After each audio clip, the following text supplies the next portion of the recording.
Hello everyone, good day.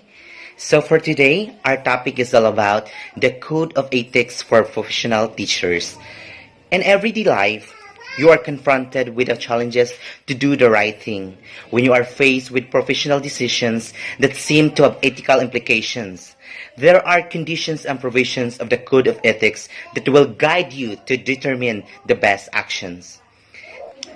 Teachers had the biggest responsibility to push their learners to their full potentials and to develop their personality. Teachers have great influence in the lives of their learners.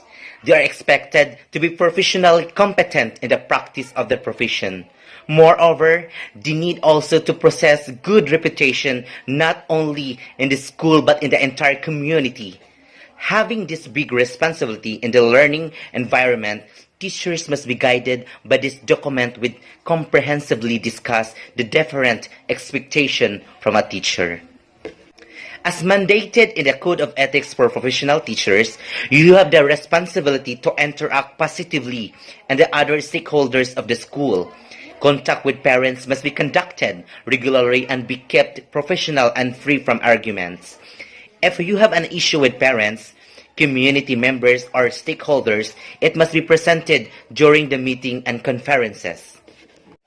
Being a teacher, you must recognize that education is a public service and strive to keep the public informed of the programs, projects, and activities.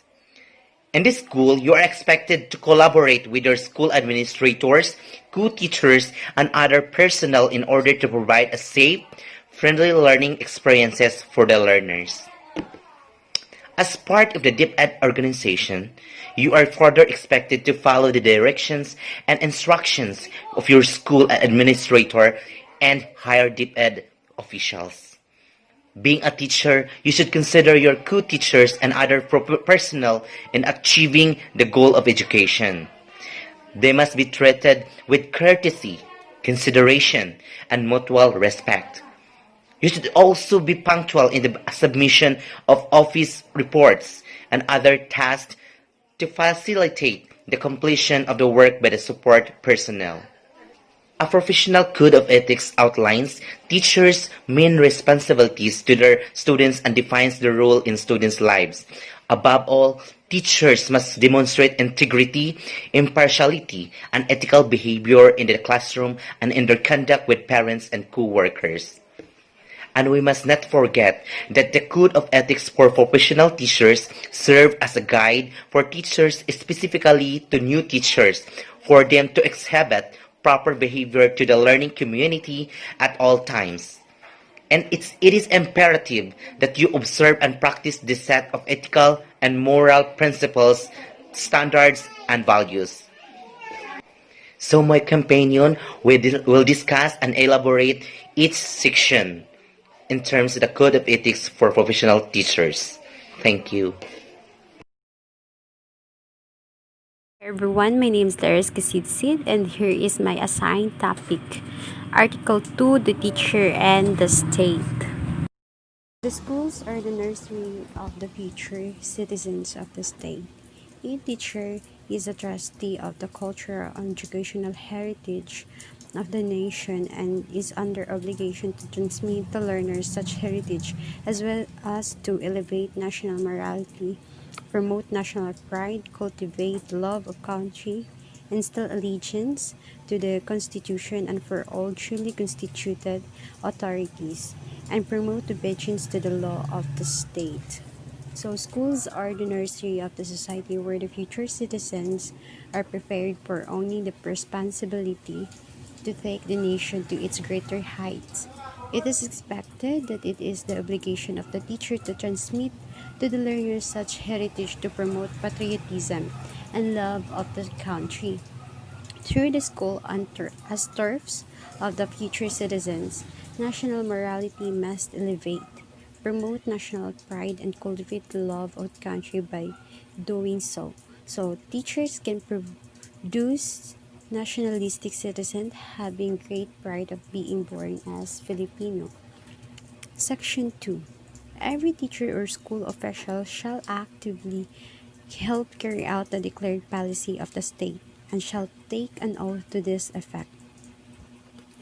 Teachers have to translate into action the Department of Education vision to develop Filipinos are passionately loving their country and making good contribution. School education is therefore considered the foundation on which integrated personality of a child is developed from the grassroots level. Section 3. In the interest of the state and of the Filipino people as much as of his own, every teacher shall be physically, mentally, and morally fit. It is therefore a must that teachers are physically, mentally, and morality fit for them to carry out and serve best their clienteles. So they have to be mentally healthy and emotionally well. Authorities should not be hiring potential liabilities in their group. Having having mentally ill teacher is not appropriate in the profession as such will just give a psychological turmoil of two learners for it will develop fear, misbehavior, and unpleasant relations with learners and parents. Section 4. Every teacher shall possess and actualize a full commitment and devotion to duty. Section 5. A teacher shall not engage in the promotion of any political, religious, or other partisan interest, and shall not directly or indirectly solicit, require, collect, or receive any money or service or other valuable material from any person or entity for such purposes. So, in the case of politics and affiliations, any teacher shall not engage in any promotion of any political, religious, or other partisans' interest. Each shall vote and shall exercise all other constitutional rights and responsibilities. So anyone is prohibited from influencing others to do something using force or threats to join any group's activities. Nobody should use his position to coerce any person to any political events. To practice politics and religion are constitutional rights. Section 6. So every teacher shall vote and shall exercise all other constitutional rights and responsibility. Then Section 7. A teacher shall not use his position or official authority or influence to coerce any other person to follow any political course of action. Section 8. Every teacher shall enjoy academic freedom and shall have privilege of expounding the product of his researches and investigations, provided that if the results are inimical to the declared policies of the state, they shall be brought to the proper authorities for appropriate remedial action. So the freedom of teachers and students to teach, study, and pursue knowledge and research without unreasonable interference or restriction from law. Institutional regulation or public pressure, and it's not absolute and it is not simple equivalent of freedom of speech.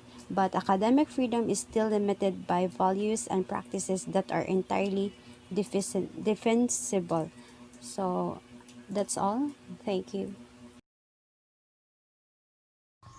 Hi everyone, I'm Romorosa, and I'm here to discuss about the Code of Ethics for Professional Teachers under Article 3, which is the teachers and the community. Section 1. A teacher is a facilitator of learning and of the development of the youth. He shall therefore render the best service by providing an environment conducive to such learning and growth. In Section 1, the main role of the teacher is to become the facilitator of learning. It means that they are to give all the lessons to the students, and it's up to them to learn it and relate to the class. But the real role of facilitator is to provide activities which are metacognitive in nature. What are those metacognitive strategies? All those which falls under the constructivist perspective. Example, discovery method, library method for science majors, and problem solving for mathematics majors. When we say facilitators, we guide all our students in every step of the way towards learning. Likewise, part of facilitating learning is to ensure that our environment is conducive for the learning process, like the classroom management. And that's the role of a teacher as a facilitator of learning. Section 2. Every teacher shall provide leadership and initiative to actively participate in community movements for moral, social, educational, economic, and civic betterment. Teachers should act as a community leaders when needed. Section 3. Every teacher shall merit reasonable social recognition, for which purpose he shall behave with honor and dignity at all times, and refrain from such activities as gambling, smoking, drunkenness, and other excesses, much less illicit relations. It is stated that every teacher is recognized in the society as someone who has the highest integrity. As for that, teachers should behave with dignity at all times. This means that you have to throw all the vices that you have, as you have to appear dignified at all times, even if you are not inside the classroom. That everywhere you go, since you are a teacher and someone might recognize you, you have to behave with integrity at all times. Section 4. Every teacher shall live for and with the community, and shall therefore study and understand local customs and traditions in order to have sympathetic attitude. Therefore, refrain from disparaging the community. It states that every teacher should have sympathetic attitudes to the community where he lives. It means that you have to be sensitive enough to the needs of the community. In cases advice or in any contribution that he may give as needed. Every teacher should also refrain from disparaging the community. This means that teacher should not speak anything negative about the community where he lives, or any that will discredit people or those who are leading the community where he belongs. Section 5. Every teacher shall help the school keep the people in the community informed about the school works and accomplishments, as well as its needs and problems. In Section 5, teachers are reminded that the community is part of its stakeholders. Thus, all of the activities, accomplishments, and problems of the school should also be informed to the community where he belongs. Section 6. Every teacher is intellectual leader in the community, especially in the barangay, and shall welcome the opportunity to provide such leadership when needed, to extend counseling services as appropriate, and to actively be involved in matters affecting the welfare of the people. We have mentioned in the other section that every teacher is a community leader. So, there will be times that the barangay will need your help in leading the people. Your help might be needed when it comes to someone difficult situations like disasters or crises. At the same time, there are activities in the community which involves the youth. Section 7. Every teacher shall maintain harmonious and pleasant personal and official relations with other professionals, with government officials, and with the people individually or collectively.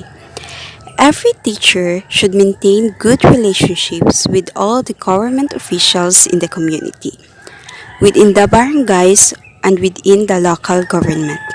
This is in order for them to take care of the welfare of the people and to work hand in hand regarding on the needs of the students and the community. Section 8. A teacher possesses freedom to attend church and worships as appropriate, but shall not use his positions and influence to proselyte others. Every teacher has the right to exercise on religion. He has the freedom of choice to join any church that he wants and to exercise any form of worship he wants as long as he will not proselytizing others. Proselytizing means forcing someone to join on what he believes. As a teacher, we should not force our students to join if they don't want to come and join to what we believe because they have its own freedom to choose. And that's the end of my presentation. Thank you.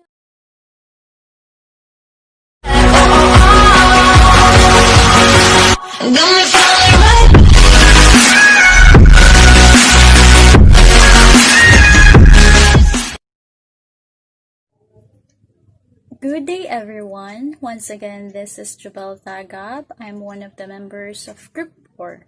And my assigned topics are the Article 4 and 5 of the Code of Ethics for Professional Teachers.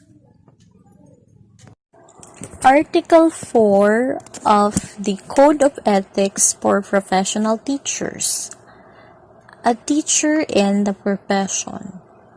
Section 1. Every teacher shall actively ensure that teaching is the noblest profession and shall manifest genuine enthusiasm and pride in teaching as a noble calling. Section 2. Every teacher shall uphold the highest possible standards of quality education, shall make the best preparations for the career of teaching, and shall be at his best at all times and in the practice of his profession. Next section is Section 3.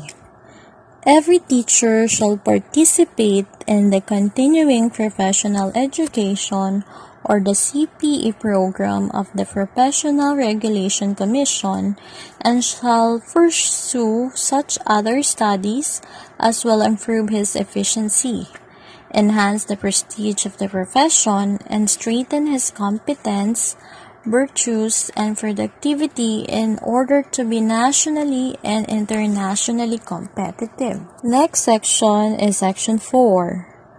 Every teacher shall help, if duly authorized, to seek support from the school, but shall not make improper misrepresentations through personal advertisements and other questionable means. Section 5. Every teacher shall use the teaching profession in a manner that makes it dignified means for earning a decent living.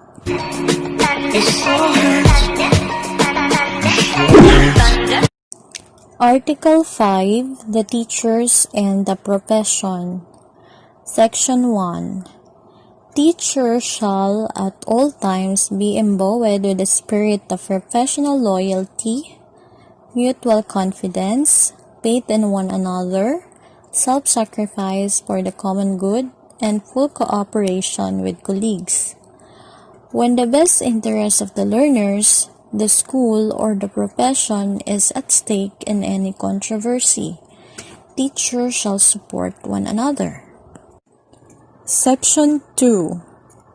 A teacher is not entitled to claim credit or work not of his own, and shall give due credit for the work of others which he may use. Next is Section 3. Before leaving his position, a teacher shall organize for whoever assumes the position such records and other data as are necessary to carry on the work. Section 4. A teacher shall hold inviolate all confidential information concerning associates and the school, and shall not divulge to anyone documents which has not been officially released or remove records from the files without permission. Next section is Section 5. It shall be the responsibility of every teacher to seek correctives for what he may appear to be an unprofessional and unethical conduct of any associates. However, this may be done only if there is incontrovertible evidence for such conduct. Next is Section 6. A teacher may submit to the proper authorities any justifiable criticism against an associate, preferably in writing, without violating the right of the individual concerned. And the last on this Article 5 of the Code of Ethics is the Section 7. A teacher may apply for a vacant position for which he is qualified, provided that he respects the system of selection on the basis of merit and competence, provided further that all qualified candidates are given the opportunity to be considered.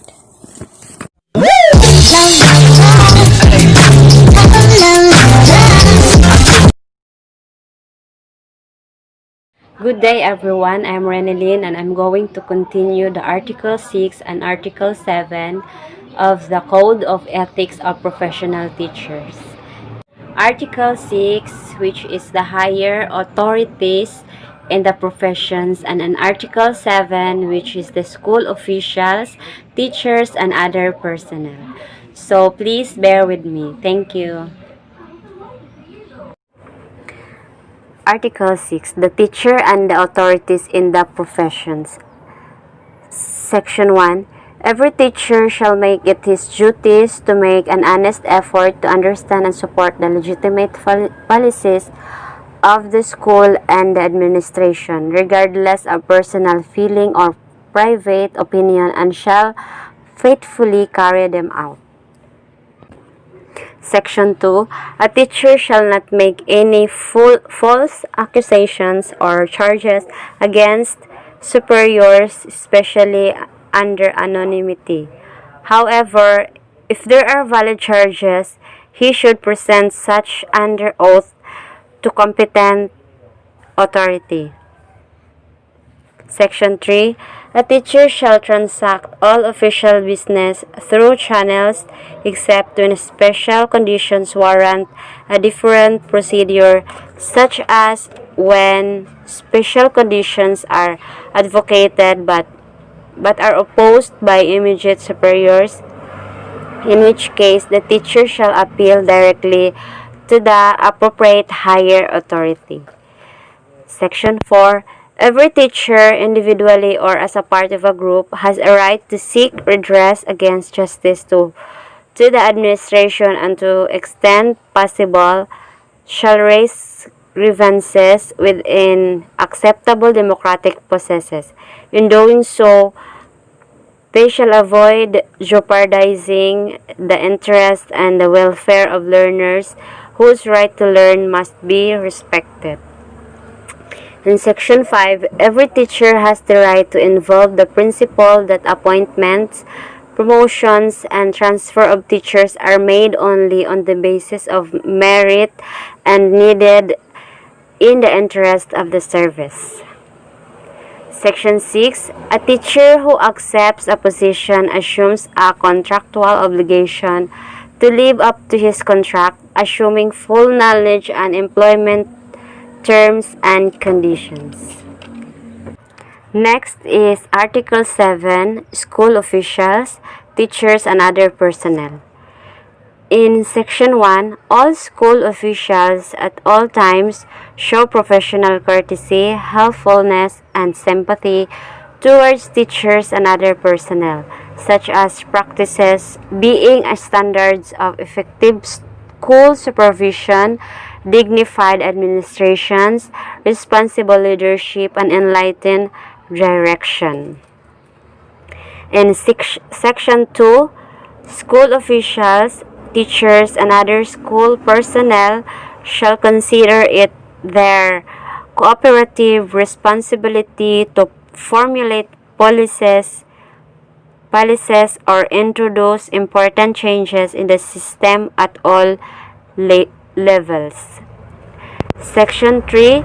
School officials shall encourage and attend the professional growth of all teachers under them, such as recommending them for promotion, giving them due recognition for meritorious performance, and allowing them to participate in conferences in training programs. And Section 4, no school officials shall dismiss or recommend for dismissal a teacher or other subordinates except for cause. And Section 5, school authorities concerned shall ensure that public school teachers are employed in accordance with pertinent civil service rules, and private school teachers are issued contracts specifying the terms and conditions of their work, provided that they are given, if qualified, subsequent permanent tenure in accordance with existing laws.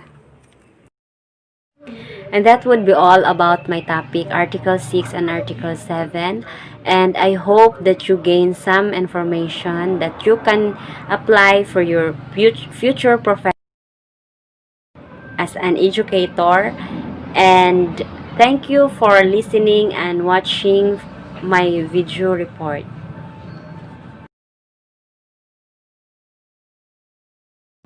Good day, everyone. I am Junita Rose Sumailo Ruiz, and the next reporter, and my assigned topic is all about the teachers and the learners. Article 8. The Teachers and the Learners. Section 1. A teacher has a right and duty to determine the academic marks and the promotions of learners in subjects or grades he handles. Such determination shall be in accordance with generally accepted procedures of evaluation and measurement. In case of any complaint, teacher concerned shall immediately take appropriate actions in serving due process. So in this section, it's talk about the academic grade should be based upon actual proficiency demonstrated and not upon other considerations such as conduct or attendance. Thus, it is not a matter of discretion on the part of the teacher in the giving of the students' grades, but rather it is a clear obligation for the teacher to determine students' academics solely based on scholastic preference. For a teacher to do otherwise would undoubtedly be tantamount to serious academic malpractice or give misconduct in the performance of her or his duties. Section 2. The teacher should recognize that the interests and welfare of learners are the first and foremost concerns, and shall deal justifiably and impartially with each of them. Section 3. Under no circumstance shall a teacher be prejudiced nor discriminated against by the learner. So everyone has a right to his own beliefs with regard to religion. Therefore, no one should coerce or enforce any religiosity that will affect academic scores or performance. Section 4. A teacher shall not accept favors or gifts from learners, their parents, or other in their behalf in exchange for requested concessions, especially if undeserved. Because receiving gifts from students and their families cause a conflict of interest if the gift is of major value. A teacher who receives and accepts a valuable gift is possibly sending a tacit message to either the child or the parents that there will be a special considerations given to the students. Section 5. A teacher shall not accept directly or indirectly any remunerations from tutorials other what is authorized for such service. Section 6. A teacher shall base the evaluation of the learner's work only in merit and quality of academic performance. So this section talks about the proper and fair evaluation of academic performance of students. After ascertaining the efficient and competent performance of teachers, one must determine whether or not the students are able to acquire from them the needed competencies to be functionally literate. For even if the teacher is competent and efficient, the students may have failed to acquire such competencies. To establish, therefore, the acquired academic competencies of the students, the teacher should evaluate or give grades strictly in accordance with the law. Section 7. In a situation where mutual attraction and subsequent love develop between teacher and learners, the teacher shall exercise his utmost professional discretion to avoid scandal gossip and preferential treatment of the learners. So, being a teacher, we should be careful in what we are doing because students tend to copy the behavior and mannerism of the teacher, and the teacher's interpersonality is a reflection on the mind of the students. And becoming a teacher is a noble profession, so we must be careful.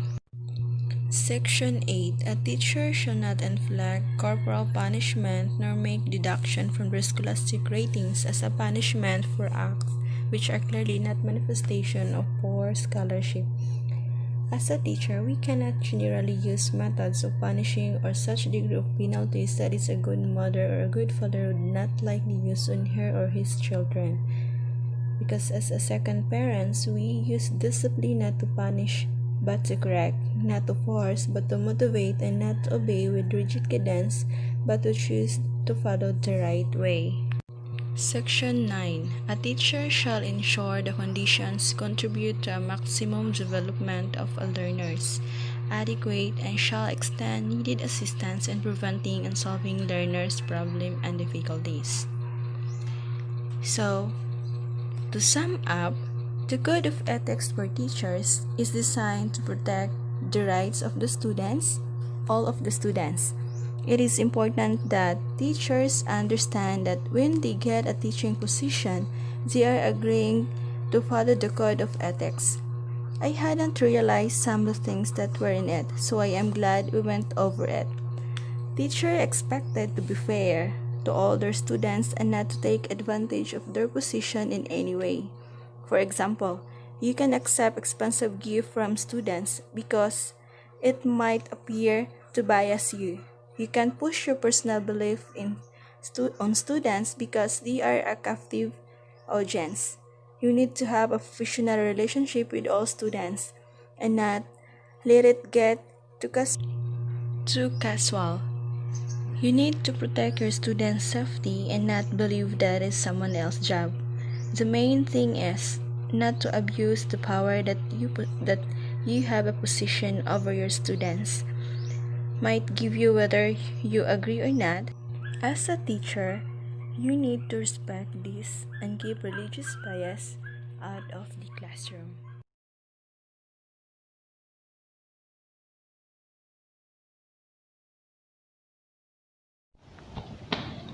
I am John Jeremy Ubamen, BSed 4 from BIT International College Carmen. I am going to tackle about the Code of Ethics for Professional Teachers, Articles 9 to 13. Article 9. The Teachers and Parents. Section 1. Every teacher shall establish and maintain cordial relations with parents and shall conduct himself to merit their confidence and respect. Section 2.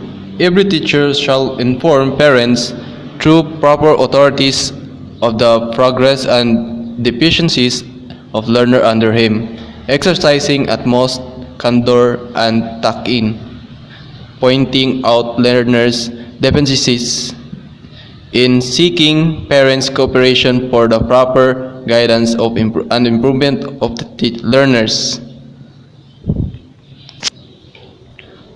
Section 3. A teacher shall hear parents' complaints with sympathy and understanding and shall discourage unfair criticism.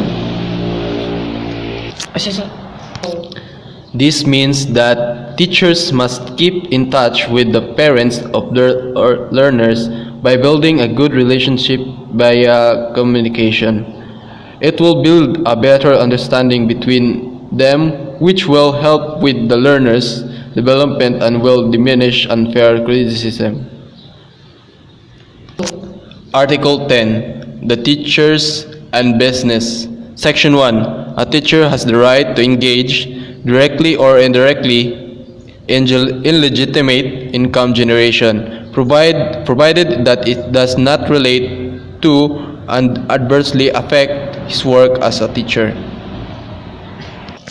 Section 2. A teacher shall maintain a good reputation with respect to the financial matters, such as in the settlement of his debts and loans and arranging satisfactorily his private financial affairs. Section 3. No teacher shall act directly or indirectly as agent of or be financially interested in any commercial venture which furnish textbook and other school commodities in the purchase and disposal of which he can exercise official influence, except only when his assignment is inherently related to such purchase and disposal, provided they shall be in accordance with the existing regulations, provided further that members of duly recognized teachers' cooperatives may participate in the distributions and sale of such commodities. This means that every teacher was the right to do business as long as it's not affecting his or her work. They should also maintain a good reputation with respect to financial matters. Article 11. The teacher as a person. Section 1. A teacher is, above all, a human being endowed with life for which it is the highest obligation to live with dignity at all times, whether in school, in the home, or elsewhere. Section 2. A teacher shall place premium upon self-discipline as the primary principles of personal behavior in all relationships with others and in all situations. Section 3. A teacher shall maintain at all times a dignified personality which could serve as a model worthy of emulation by learners, peers, and all others. Section 4. A teacher shall always recognize the Almighty God as guide of his own destiny and of the destinies of men and nations. This means that teachers must always look up to Almighty God or being as their guide of their own destiny. They should also live with dignity, and as a powerful role model to the community, they must live with a very good personality and be an inspiration to people around them. Article 12. Disciplinary action. Section 1. Any violation of any provisions of this code shall be sufficient ground for the imposition against the erring teacher of the disciplinary action, consisting of revocation of his certification of registration and license as a professional teacher, suspension from the practice of teaching profession, reprimand or cancellation of his temporary special permit under causes specified in Section 23, Article 3 or RA number 7836, and under Rule 31, Articles 8 of the Rules and Regulation implementing RA 7836. This means that any violation of any provision of this code shall be sufficient ground for the imposition against the erring teacher of the disciplinary action, consisting of revocation of his certification of registration and license as a professional teacher, suspension from the practice of teaching profession by or reprimand or cancellation of his temporary special permit under cause specified in Section 23, Article 8 or RA number 7836, and under Rule 31, Article 8 of the Rules and Regulation implementing RA 7836. Article 13. Effectivity. Section 1. The code shall take effect upon approval by the Professional Regulation Commission and after 60 days following its publication in the official gazette or any newspaper or general circulation, whichever is earlier.